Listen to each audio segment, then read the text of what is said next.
amigos do nosso canal Sexualidade Feminina. Estamos aqui mais uma vez para falar de um tema importante, que é a influência dos antidepressivos, principalmente sobre aqueles da família da fluoxetina, sobre a sexualidade. E como nosso canal é de sexualidade feminina, nós vamos falar sobre a influência principalmente sobre a sexualidade feminina. Embora as influências desses medicamentos sobre a sexualidade masculina sejam parecidos. Então, a medicina hoje em dia não tem dúvida de que os antidepressivos sejam medicamentos seguros e eficazes que não causam dependência física, embora possam causar dependência psicológica, como qualquer medicamento.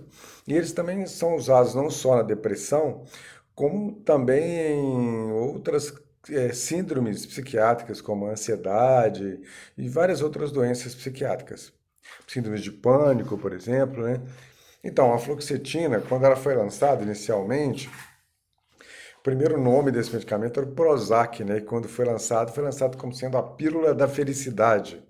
E quase que a fluoxetina cumpre o seu papel mesmo. O único problema da fluoxetina, ou não vamos dizer o único problema, mas um dos grandes problemas da fluoxetina é provocar problemas com a sexualidade, falta de desejo sexual, a vagina seca, o atraso do orgasmo. E então, esses sintomas de problemas sexuais, eles são muito comuns, né? Estima-se que entre 30 a 70% das mulheres, em média, a metade das mulheres que têm o uso contínuo desses medicamentos, elas têm algum problema, alguma deficiência na sua função sexual, né? Bom, vamos dizer que não há um efeito sexual específico, né? Tudo pode acontecer. A impotência do homem, o retardo da ejaculação no homem, a diminuição do desejo sexual feminino, a secura da vagina, dificuldades para ter orgasmo. Então, como eu já disse, né? Essas pílulas, elas não são mesmo a pílula da felicidade. Bom, o dilema de nós médicos é se a gente vai realmente falar esses efeitos colaterais para os pacientes ou não. Eu, como médico, acredito que devemos falar e sempre falo quando eu vou prescrever para os pacientes. É que os médicos acreditam que a depressão é um sintoma muito mais grave do que a disfunção sexual. Então, a depressão mata. A maioria das pessoas que se suicidam são depressivos. Então, é muito mais importante uma pessoa ficar sem a depressão do que ter algum problema sexual na cabeça dos médicos. Mas acontece que a própria falta de desejo sexual, com o passar do tempo, piora a depressão. Então, é um dilema, é uma faca de dois gumes, né?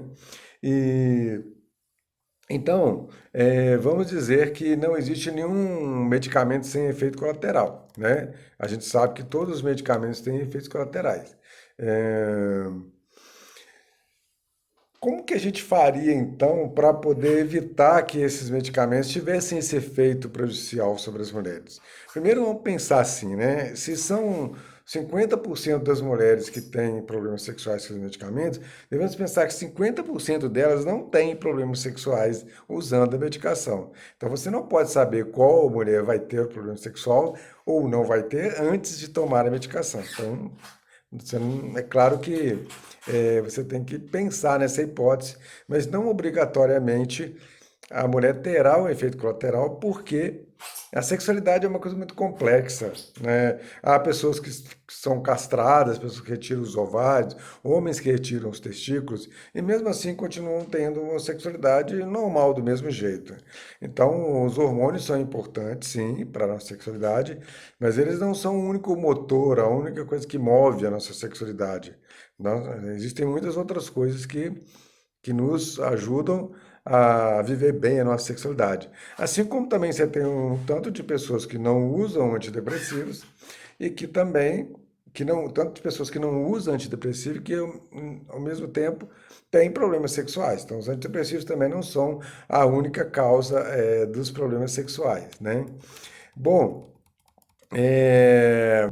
vamos pensar assim, se você melhorar a sexualidade, automaticamente você melhora a sua depressão.